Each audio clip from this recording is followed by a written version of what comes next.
Test 1, 2. This is the Reverend. Test your mic. Testing. 1, 2. 1, 2. Testing. Do you have a lighter?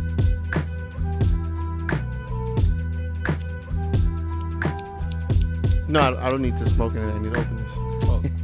I wish I had something to smoke.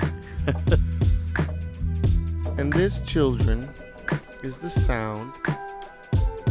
Hold on. Oh. Hold on. You got it. This is the sound You got it. of someone talented throwing their life away.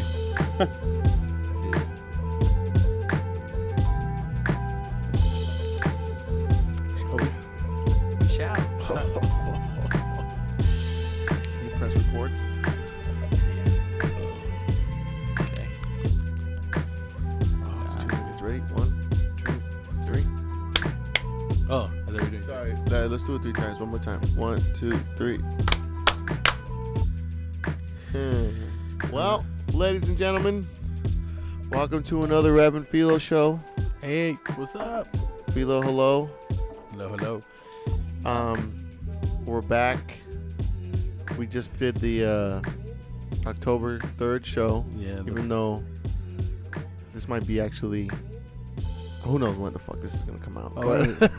Whenever this comes out, it's right after the Backyard Boogie. Right, Ayana's Backyard Boogie. Right. Thank you to Ayana. Hopefully she's listening to this for letting us use our backyard. We had someone who was filming, right? I remember him. Yeah. But I do remember. I got Yeah. pretty messed up personally. It was actually Cisco, I think, one of Jrat's homies. Right. So he got a lot of footage. Who else? Oh, Peter got some footage too. Nice. He said I didn't even talk to Peter, dude.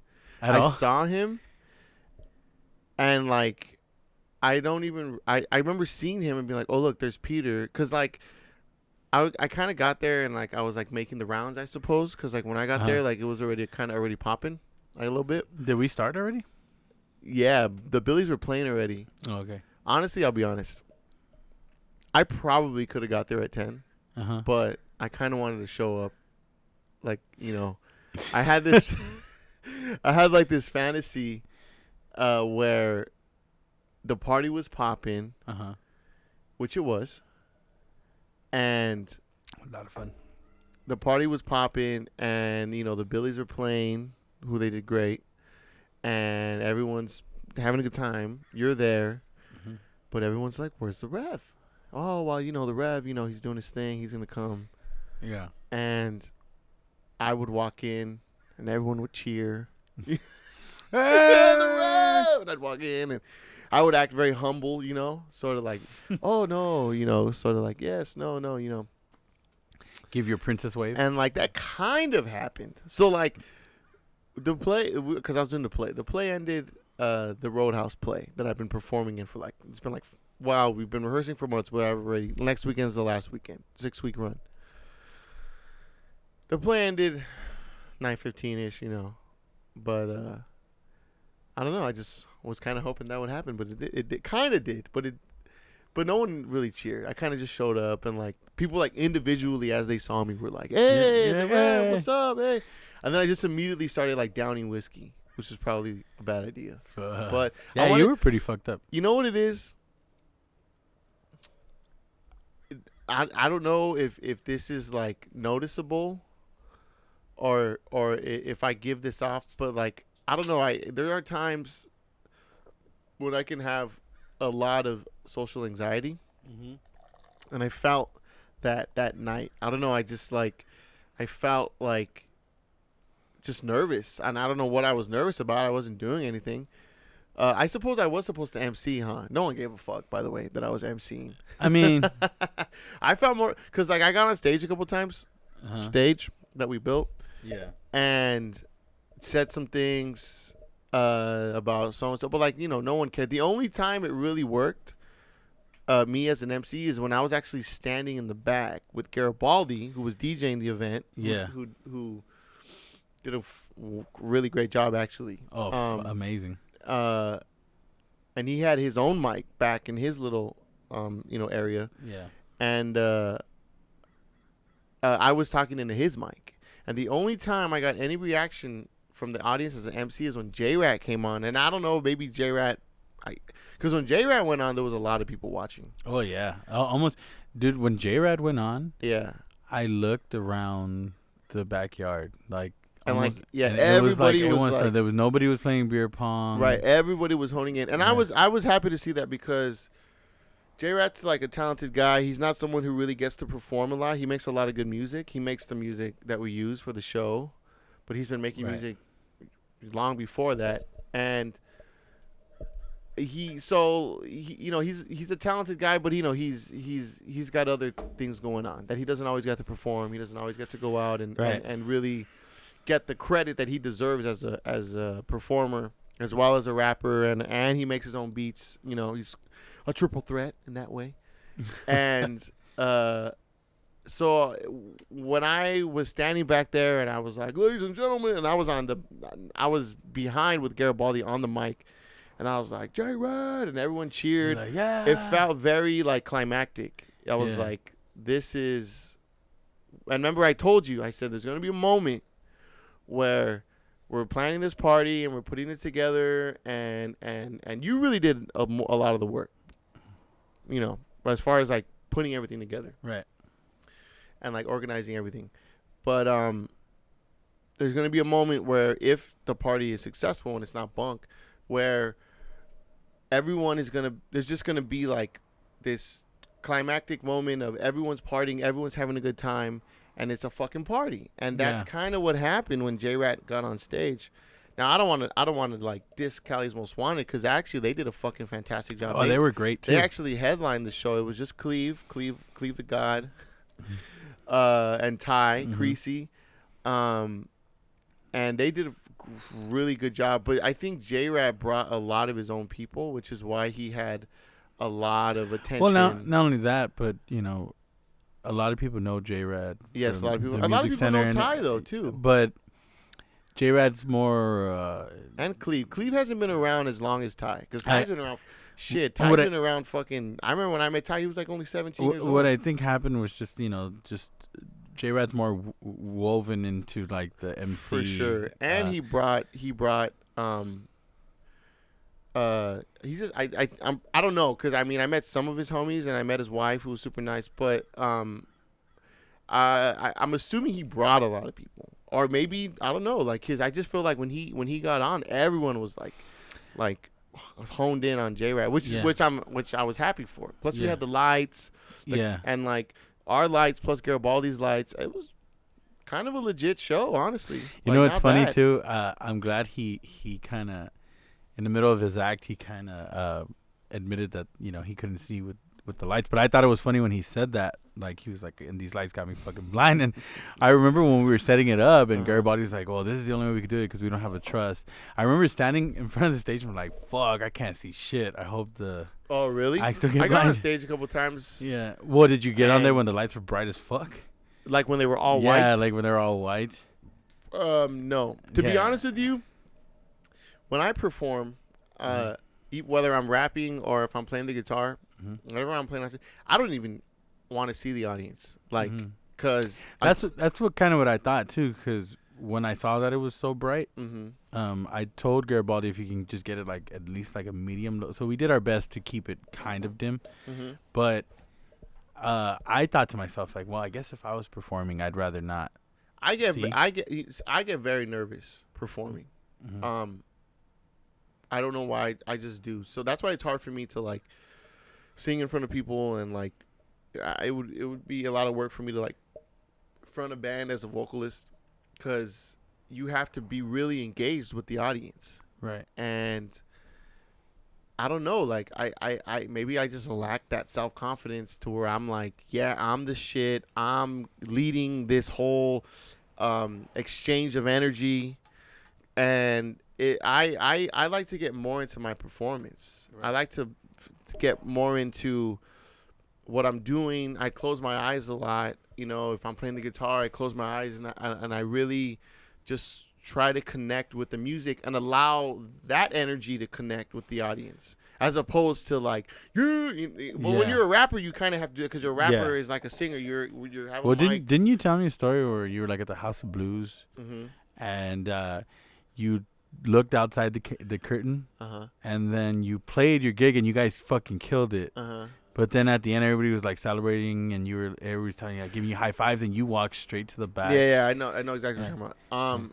We played at the House of Blues in Anaheim, which I don't think is there anymore. No, This is a fucking while ago. This was with Sons of Jimmy. I don't remember. Like, I think it might have been a battle of the bands, or it might have just been like a showcase. Remember, we had to sell tickets, and we had a really big crowd, and we had really at that time I was like 21. So, hold on. Okay, I thought I was recording. Mm-hmm. At that time, I was like 21-ish, so just gung-ho as fuck, like getting people there, family, friends, the plus whoever was just there to party. And it was at the one at the downtown Disney, so by Disneyland. So that one is gone, yeah. That one's gone. So, so we played, and we played the show. It was like 30 minutes. We played, and we just like just murdered it, and like, I remember I left the stage and like just like the hype of the show, or like I don't know what it was, but like I got off stage and I walked straight off stage there was an elevator for some reason, like, and I got into the elevator. I don't know if it was like a freight elevator or an elevator for like the talent to like get it backstage, but I got into the elevator and at the time I had never really experienced anxiety attacks. I would later go on to experience plenty, mostly drug induced, but I never really experienced like heavy anxiety, or I wasn't really that experienced with it. So I was like, my heart rate got really high, and I almost like couldn't breathe, and I was like, and like it was really weird, and it was just like the energy. If the audience, audience feeds a performance so much, like it's so important for the audience to be into it.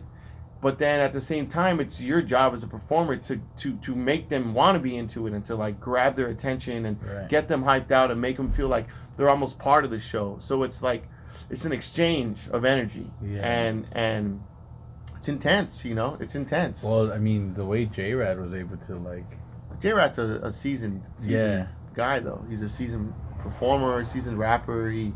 He's been working on his craft for a long time, so he's probably does it without even thinking. Like that was that House of Blues gig was like at the beginning of Sons of Jimmy's illustrious career. My favorite part of that story though is when you say you're walking back down the hallway, and then everybody's like, and then you were like I had like tunnel vision. Dude. I was like, I don't know why, like it's weird, like but I remember too, like the last song we played, we used to have a song, it was called Clack Clack, and it was like this really long, it was 10 minutes. It was this really long, drawn out, like blues song. Right. Where John, who was our singer, would tell this long story about going to this girl's house and like fucking her, and then like, I don't know, like, so clack clack goes. It was that would be the chorus. Clack clack goes. It's so stupid. Like looking back, it's kind of ridiculous. But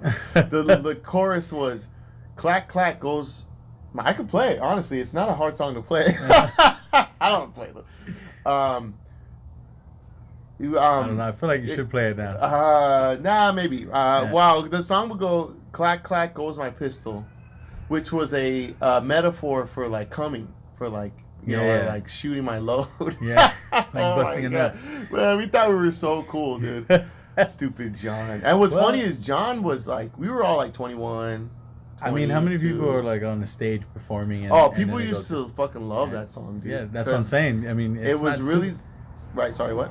I'm gonna say it's not stupid. I mean, if people are into it, John sold it. I wouldn't be able to sell that song because I would be I'm too meta. I'm too like, that's what, like, there's like two voices in my head. The voice trying to sell it and the voice telling me like, you're fucking, this is a stupid idea. That's called your inner bitch. That's what I call it my inner editor, my chief editor. You know what I'm saying? He's trying to let me know, hey, you're fucking being an idiot right now. Well, that's what Joe Rogan says. Wait, fuck. What happened? stopped. Hold on. Stop your camera. Hey, hold on. Did the clap? Press it. Clap. So the hype of the show, just the exchange of energy. There's a lot of energy that goes on between an audience and a performer or a band, and like the audience adds to that energy, but it's up to you as a performer to bring that energy out of them. Yeah, and it's a whole thing. And like the song, I remember the song we played. The last song we played was called "Clack Clack," and it was like this long blues song, and it was about. It was like John, who was our singer, would like tell this story. Where he's going to this chick's house and he's gonna fuck her. That was, very, very, just what's the word? Fuck, too much weed, dude. Very vulgar. Very not vulgar. I was gonna be like very enlightened. That's what I was gonna say. I was gonna say that ironically. So yeah. So fuck, dude. I don't remember what we were talking about. Hold on, let me think here. So yeah, so what was funny is I'm walking through and like, I had like tunnel vision. Right. And like it was like people were being like, "Hey, good job," but I couldn't even acknowledge them. I don't know what the fuck was wrong with me. But I just run straight to the elevator and I get in and like I just had an anxiety attack. I don't know what the fuck. I didn't know it was an anxiety attack though, because I really hadn't experienced anything like that. Well, the reason why I brought it up too, because do you remember when Ethan invited you to? Yes. Yeah, I do remember that. So Ethan had like this little musical performance for his church that he goes to, and he invited Rev. So he was all excited. I remember he was like, "Oh, make sure Rev comes." And so we're thinking Ethan's gonna be all, outgoing and stuff. So Ethan does his thing. He performs. It goes well. Mm-hmm. And then I remember at the end you were trying to talk to him, and everybody was trying to talk to him, and he was just like blank stare. Yeah, it was weird, huh? He had like. I remember I went up to him because remember you told me that he invited me. He personally invited me. He goes, "I really want you to come," and this and that, and like. I've told you time and time again, like Ethan and you and Ash remind me a lot of what it was when I was a kid. Just like the dynamic of your family, especially when it was just me and my mom and my dad before my siblings came. Right. And so I was like, I was like kind of touched that he was like, I really want you to come. Like it meant something. Like for some reason it meant something. And I was like, okay, for sure. And then remember you telling me like, oh, I told Ethan like, hey, I know you invited Chris, but don't get your hopes up, because maybe he might not be able to come. Yeah. I told you you might be busy. Yeah, right. Yeah. And that he started to cry. You said. Yeah. He started to like tear up or whatever.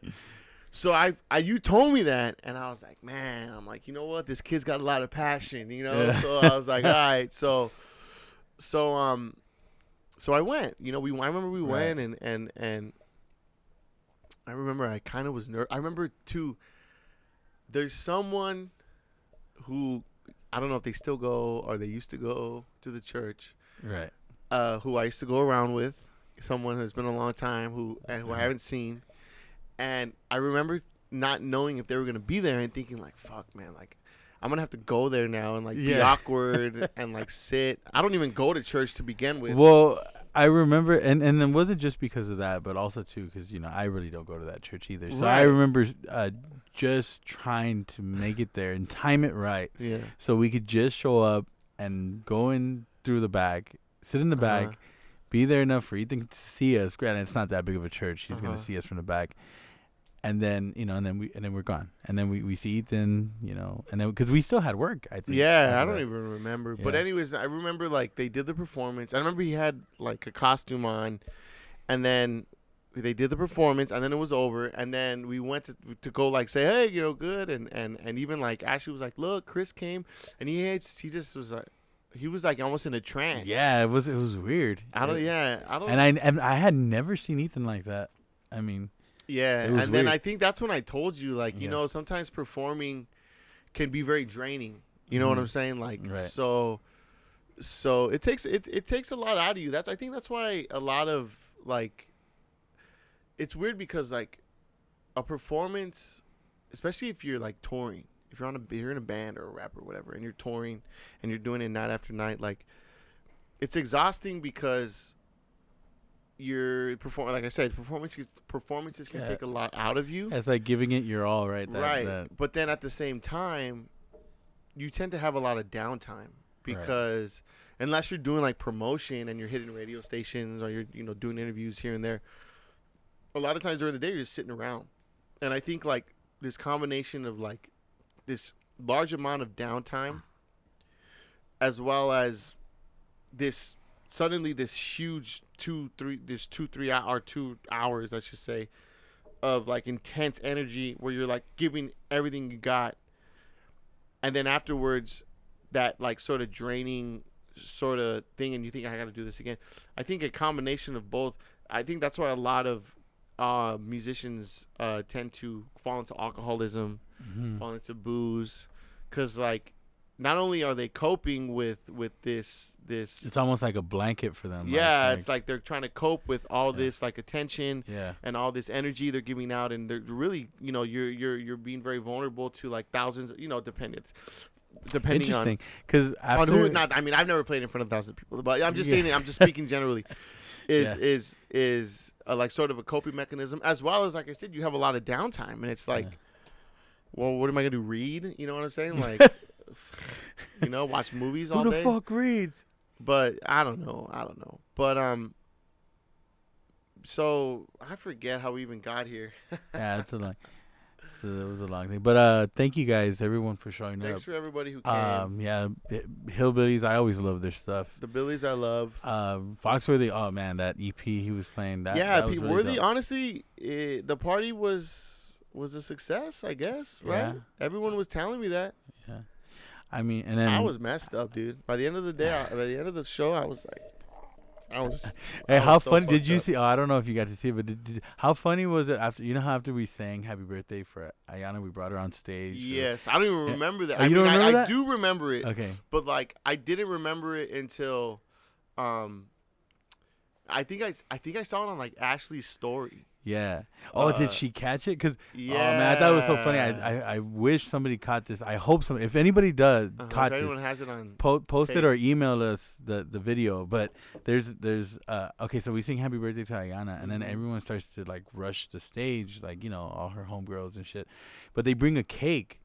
And like, and they hand it to her, and as soon as they hand it to her, it just fucking flops. Oh, really? Oh, right on the see, I stage. didn't even see that. Yeah. I don't remember that. I don't see that happening. I thought it was so fucking While hilarious. we were singing that happened, or no, after? like right after, like minutes after we finished, and then like everybody didn't give us really a chance to like get off the stage, and we were getting on, and they didn't give her a chance to like really know what was going on, and they came to her with the cake, and when they came with the cake, she like grabbed it and it slipped and it fell right on the stage. Yeah, dude. Fuck. And then I ate that cake. Yeah. Dude, when we were cleaning up at the end of the night, so we're all cleaning, and then Guap's like, "Hey man, throw away this fucking cake." And I look at it, and there's like a big ass fucking piece missing from the middle. And then I look at you, and then you're like licking your fingers, like, yeah, like, dude, it's like, great cake, dude. And I look at you, I was like, "Hey, Rev, what the fuck? Why you eating the cake, you nasty fuck?" It was on the floor, and you just look at me and you give me this face, like, oh, so, dude. So, well, yeah, because I'm like, oh my god, here we go. Now everyone's gonna fucking try and make fun of me, and I ain't having it. Fuck that. No, because look. By that time we were cleaning up, so it was like 5 a.m, right? Yeah. Ish, or almost 5. It was like almost 5, yeah. And I was fucking drunk as shit, dude. I was fucking super messed up. So I knew that I was like really messed up. So I thought, okay, like I need to like counteract this somehow. So I'll eat. And that was the only thing around. Was there even any food at the party? There besides was the cake? no. Well, we were supposed to make sandwiches, Yeah. but we didn't have enough time for a lot of that shit. So Apache or Ayana made potato salad. So there was potato salad, but she didn't. Potato salad. But she didn't bring it. Just Oh a man, side. that potato salad though. Fucking bomb, dude. I love it. Oh, I just love when people add the mustard with pickles. Bomb, dude. That's the way they made it. I do like potato salad. Well, anyways, yeah. So it was a good party. Shit, I don't know. It was what good, to but say. yeah, I mean, thank you guys for coming out, everyone. Jrat, Cali's Most Wanted, Ayana. Yeah, hopefully we could do it again. Backyard Boogie. I mean, how often do you see us doing? I saw it more as like a showcase. So like, did you talk to Ayana at all after the next day? Yes, did she I say did. anything about the party? She said, she was grateful for us doing it. She said thank you. Yeah. I kind of, because honestly, like it was pretty lit, especially with all like the lights and everything. Oh, dude, it was fun. Because when we were like setting up for the week and we like built that like riser and we were like, I really couldn't picture what it was gonna look like other than like the stage was there. It looked, because like in the daytime with the fucking shitty pallet riser we fucking built, it kind of looked kind of like kind of shitty. We didn't even finish the end. We didn't. Well, whatever. But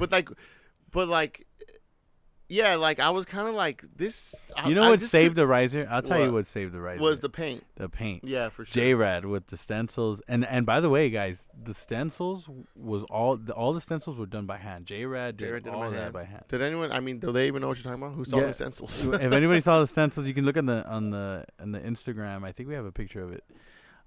If not, we'll put one up. But it's the if you seen the whiteboard right by the DJ, like right as you went in and you turned right, there was a whiteboard that we had up there, and that's where all the stencils were at. And then the stage also had the stencils sprayed on top of the stage. But I showed Ty because the one that was cool was Ty's. The crease pants. Stencil, because like what made it cool was that it was really like it was hard to make. It was really hard to make.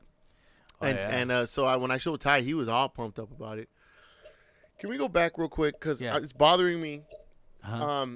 Because we were talking about something and we got cut off about the show at the House of Blues. Oh, yeah. And we were talking about the song So Clack Clack. It sounded weird. We got cut off and we had to like, and I need a new computer. But I was saying how we had this song, Clack Clack, and it was this long, drawn-out song. Oh, I remember. See, because I was trying to remember why I brought that up. Right. So I could end that story. So we used to have a song. It was our finisher. We had man, I could talk for hours about Sons of Jimmy, honestly. Maybe we'll ask Drew if he wants to come on. But give me 1 second. My video stopped. I don't know why.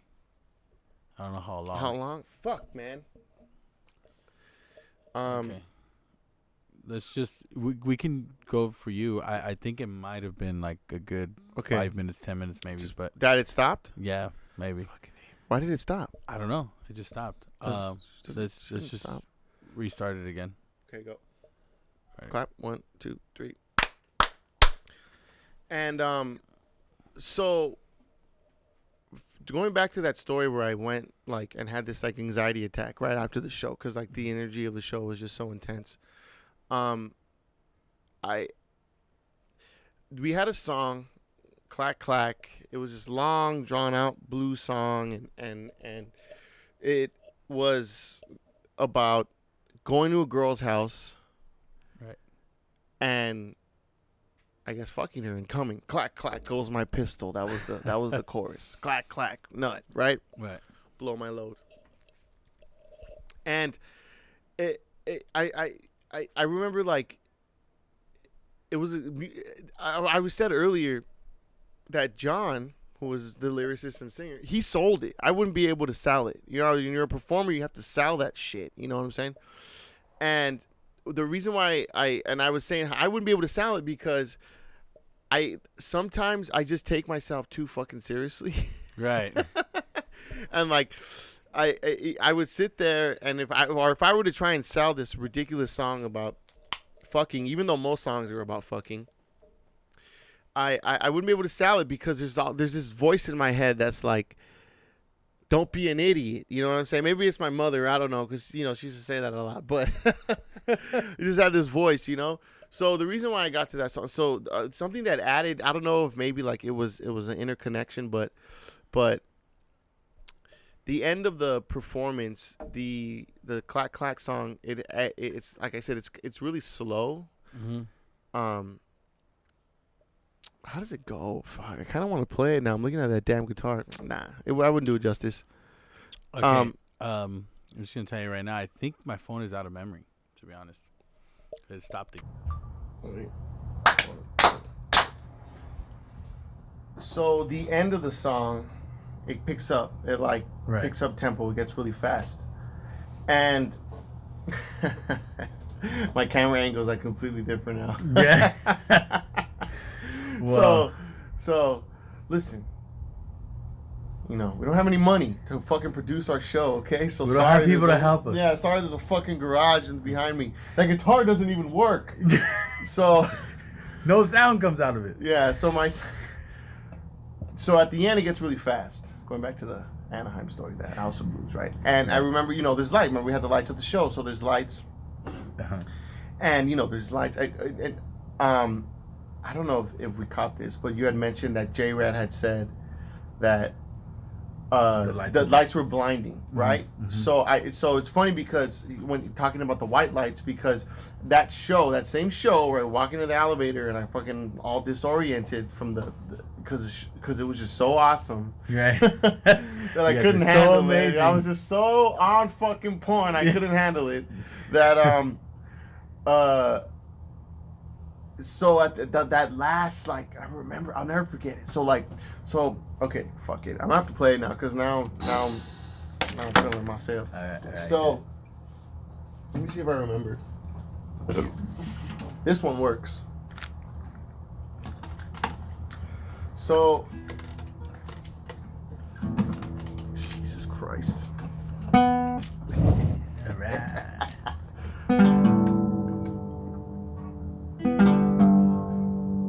It's a like open G. So it goes can't do it with these damn headphones. Move this a little closer. So it's like an open G, right? And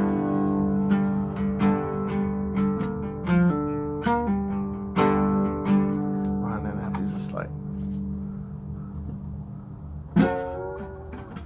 I can't play it, but at the end, it goes. At the end, so it goes. At the end, it goes.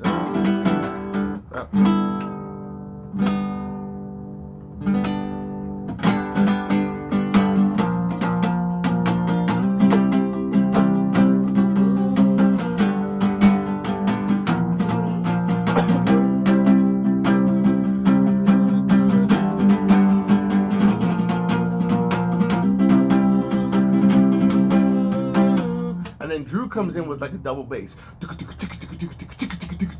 So I kid you not, when that part came out, so the Drew would come out, and it's sort of like it's building and it's building and it's building, and then that final no, there's like a middle part where Drew comes in with the double bass, and when they put that part on, I remember playing and I remember looking at my guitar and like looking at my hands and like rocking out. They put strobe lights on that went perfectly with the and I remember I couldn't see like anymore, and I was like, oh shit, and I couldn't see what I was doing, and I started to get like disoriented. Oh shit. And I was like, oh shit, and like and I was like playing blind essentially, and it's weird because I can play with my eyes closed. If I know what I'm doing, I can play with my eyes closed. Right. But for some reason, just like the going in and out of the lighting really kind of threw me off. So that may have added to like my brain was just like scrambled. Maybe you were like on the edge of having a seizure. Right, seizure. My heart was like, wait a minute, maybe my heart thought that we were dying, so it started to pump a lot of blood into that. Hence the anxiety attack, because you know that's what an anxiety attack is. An anxiety attack, for the uninitiated, is essentially when you're in a high octane situation, like maybe a lion's chasing you. Or wow, no, that's pretty high. You know, like really high stakes. You know, maybe like you just bet your fucking house on a single hand of poker, right? You know, and you lose. You start to have anxiety because your body starts to feel fear, and like as biologically, reason why we feel fear is to shoot adrenaline into our bodies. It's actually a survival tactic, like because like lions and bears and shit used to eat us and stuff back when we were like the hunters and gatherers. Right. So your body would give you this burst of energy, so you could outrun, and you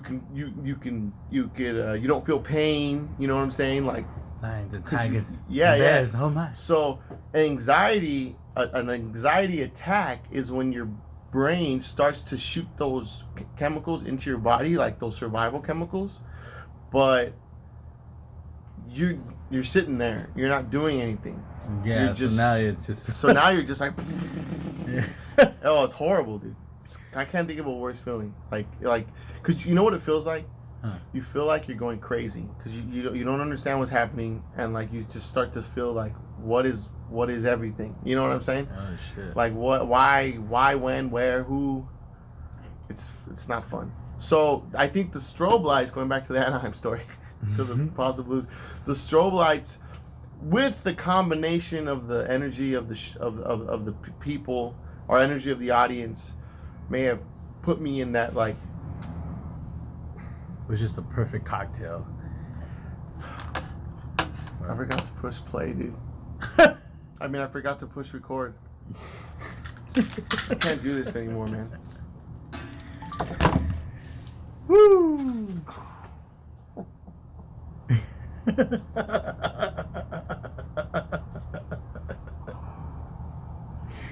Oh shit, that's pretty funny.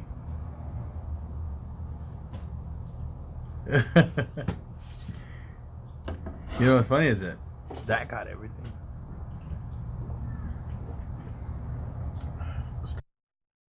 Go.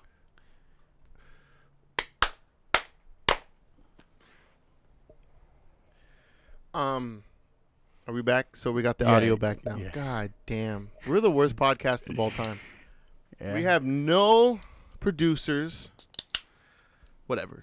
So well, we're just drinking, getting high, and talking. Yeah, your dad came in here, blazed me out. Yeah. And then I fucking forget to push fucking record. Yeah. So whatever audio you're gonna hear. Yeah, that was from Felipe's. Whatever. So whatever. Yeah. So I've been telling this stupid House of Blues story for like fucking 45 minutes. Just end it already. So I went into the fucking elevator. I had a fucking anxiety attack.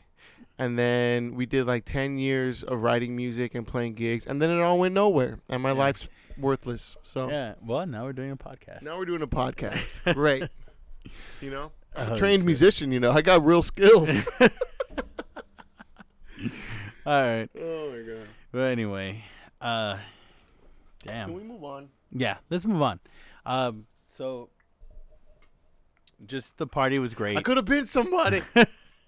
I could have been somebody. I could have been a contender instead of a bum, which is what I am.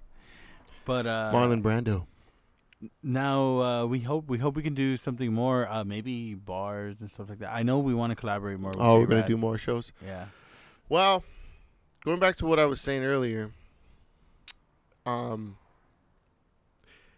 I liked about the show that we did was that it was like a showcase. All the people who were in the show who performed that night have been on the show. Foxworthy, Cali's Most Wanted, who we haven't even talked about. Yeah, well, we kind of mentioned them. J-Rat, Bunker Hillbillies were on the last episode or the episode before this one. And so I kind of because I know that you listen to the Frosty, Heine, and Frank show, and they kind of do a similar thing, right? Where what do they do, like a birthday bash or something? They do a birthday bash, and then how do they book the band? So I'm not exactly sure. I think they just kind of not piggyback, but I think that they're friends with a lot of the people that they do the shows with. Mm-hmm. So they usually just have them lined up already. So like the one I went to, No Effects, was their headliner, and they collaborated with KLOS to to throw the Right, event. right. But do the bands that they have on the show, like, do they come on the show and play? Not all of them, but Not all some of them do. Or just bands that they like? Yeah. So like show? No Effects. They had when that year that I went, I remember a couple weeks they had one of the guys from No Effects on. I don't remember who, but I know they had one of the guys from No Effects on their show, and then it might have been Fat Mike, but I'm not sure. And so and then on top of that, they do like this on every Fridays for the whole year. I think up until like the last 3 months, they do. Should I stay or should I go? So what they do is they have a like a band send them their music, and then they play 2 songs, and if they choose them to play on the radio, they get to choose which one of those 2 songs they want to play. Oh yeah, that I know. Yeah, that I know. I had. I think I even submitted stuff once. Oh, nice. Back in the day when I was in Sons of Jimmy, the only thing I've ever done. Yeah. No, I remember. I think I submitted something. But it might have been remember they went off the air. Yeah. And they were on 97.1, which now is like a top. Oh yeah, station. they've been doing it forever. And but I think I did it back then when they were on that radio station. Okay, so what the deal with that is, if they choose you, this is all to get you to open. Like I think you're gonna. You get to open. Yeah, you get to open, or I think you just get on the bill, like the opening acts for like the main headliners. Because they usually have like 3 big headliners, and then all the whole. So it goes on for the whole day, and then like from the start of the show, like let's say gates open at 12, that's all the openers, and then if you win that contest from Stay, then you get to go on that for the birthday bash. Yeah, but they do it all year and until like the last 3 months or so, and then they start doing open voting for. That shit. But anyway, that's cool. Let's promote their radio show more on our show. Yeah. Well, like I said, we could have, because our show seems to be, I don't know what you guys think or what you guys think about it, but it kind of seems like our show's turning into that. Well, like a mute. I'll tell you what I think. Not that you asked. I do like that we're sort of being able to give people a platform, musicians especially. Right. Because, I don't know, it's kind of cool, I guess. I mean, I think I don't know who really listens to the radio still. I don't listen to the radio much in terms of, like, top 40. When I was growing up, like, a lot of music that you got that was, like, not just new, but, like, mainstream came off of TV, actually, like MTV. Remember there was TRL. Right. And remember there was... I think it was called MTV Jams, and like, I don't know about you, but like when I was a teenager, we had cable. I forget which one, but we had MTV, but then we had there was like music, like, cause remember MTV was just music videos back in the day, and then they have like 3 separate like. Well, they had MTV, they had MTV2, right. And then they had MTV Jams, and then like now they have like MTV Tres. It's like shit, I don't even know. Like I don't even follow it anymore. But you would watch music videos, and music videos were the thing for years, because MTV started that like in the 80s. Right. And that's how you got a lot of new sort of like mainstream music. And back then, like when I was a teenager, it was like 2005, 2006. Like rock and roll still had sort of a say in the music industry. Right. Like you had like the Strokes, and you had like early Kings of Leon, and you had like a lot of like pop punk type bands and stuff. Yeah. And anyways, but now I guess YouTube is where you go to watch music videos, and like that's where I find a lot of like new stuff. I know Vivo is big. Like Yeah. Vivo, they do a lot of like mainstream like hip hop, and like you'll see like Drake on there and fucking. But like as far as like the local community, I guess I'm more than happy to give people a platform, a local. If you're good though, I don't want no fucking busters on our show. I want some motherfucking real talent, Well, I mean the way I see it, I didn't realize how much people, even a small platform like ours, like we just started, but like Jrat, Hillbillies. We're lucky because Worthy. we know a lot of talented people, Mm-hmm. and with the place where we work, there's a lot of talented people at the music center. For some reason, you meet a lot of people who not only are musicians but are actors and are fucking people who work in editing and people like who do a lot of different things. Our fucking boss is a fucking music director. You know what I'm saying? Like this and that. So we're lucky like that like we know people. Not only because Jrat, I mean, that fool not only does he make music, but he made the Stencils, like you said. He's a fucking fantastic artist. Yeah. Garibaldi. That's another one of our bosses. DJ Gotti. DJ Gotti. He came through and he had a sick ass setup. Mm-hmm. So we're lucky that we sort of have like this immediate sort of quote unquote community, like because the MC is kind of like a weird community. I don't know if it's like that anymore. Mm-hmm. Well, we're a little older now. Like, I'm kind of like the veterans. Yeah, because I've been there for fucking 8 years. But I don't really talk to I don't really talk to a lot of the young kids. I mean, but who knows? I'm sure there's young kids. There's just because like we're not even in the house anymore. But when you're an usher, especially when you're an usher, there's just this you're you know what it is when you're an usher, especially you're doing a different like zone or a different area every day. We work at theaters where if you don't know who we are and you watch our show, which I doubt, we work at like theaters where we're ushers and we we're so many positions you could have that every night you work a different position and every night you're doing a different zone working with different ushers. So every night that you're working, you have the ability to meet somebody new, whether it's a girl or it's a homie or whatever, or so you're always like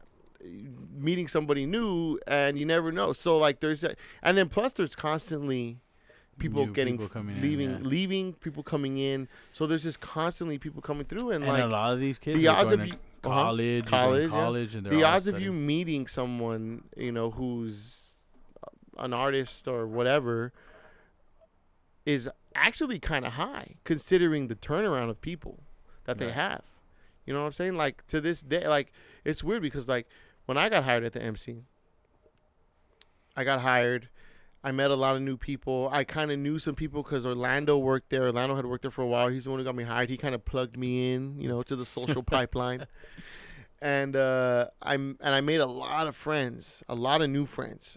And you work there for a while, and then after like a couple years, maybe 2 or 3 years, you start to feel like you're part of the, like, wow, like I know a lot of people, and there's like this sort of like this cast of people who you're always hanging around and you guys are friends and everything. So, and then people start to leave, right? And people get better jobs or they move or whatever.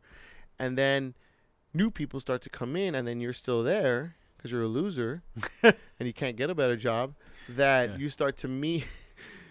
And it's almost like at now when you start to become almost like it's almost like new again because there's all these new people, and it's almost like you're new because all your friends are gone and now you're sitting in a room with a bunch of strangers. It's like, man, I feel like I'm at a new job. Yeah, so either you don't talk to anybody or you just make new friends. Yeah. I mean, I used to be good at making friends. Now I have no interest. I know plenty of people. Why? The crowd's too young for you? Not just the crowd in general. I just I don't know. Just a sad person, I guess. But anyways, how did we even get on that? I don't even know. I don't remember. I don't know. This recording's been a little. This has been wacky. Man, we were on such a roll too. Yeah. We were fucking recording. And what happened? Oh, the fucking computer that stopped itself because my computer's fucked up and it's too slow and it needed to catch up with itself. And like we lost like what 10 minutes? 10 minutes about maybe. And like we just tried to redo we were just on a roll. I was telling Felipe like I when we're talking like I feel like we get on this roll where like the conversation's flowing, shit's candid, and when our equipment like fails on us, it really fucks with me. So that like we stopped and we restarted and we tried to like attempt to like recreate what we did, right? But like even that, and then we kind of did it and then we kind of moved on. But even if we moved on like that, like I couldn't stop thinking about what we had lost and how good it was. And I was like, fuck, man, like that was my role. Who knows where we could have went from there, and it would have sounded so good and so natural. Yeah. But now we got this Frankenstein bullshit podcast that we're gonna have to paste together. It's all right. It's all good. Maybe the next one will be better. Next one we should have Jrat on. Yeah. I don't know. I kind of like when it's just me and you. Like, you know, I feel like we have good combo. You know. Yeah.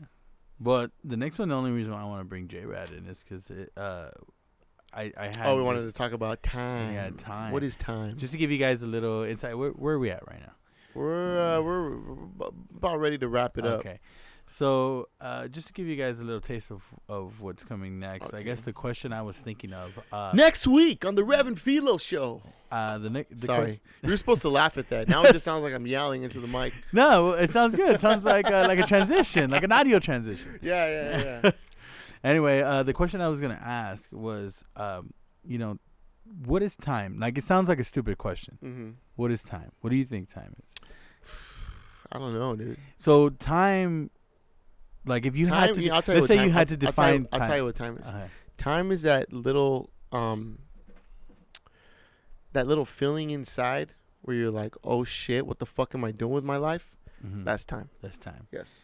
So if you had to define time to like a child, like maybe 6 I would years say exactly what I just said right now. to a 5 or 6 year old, to Ethan. Yeah, you did. I would be like, Ethan, listen to me.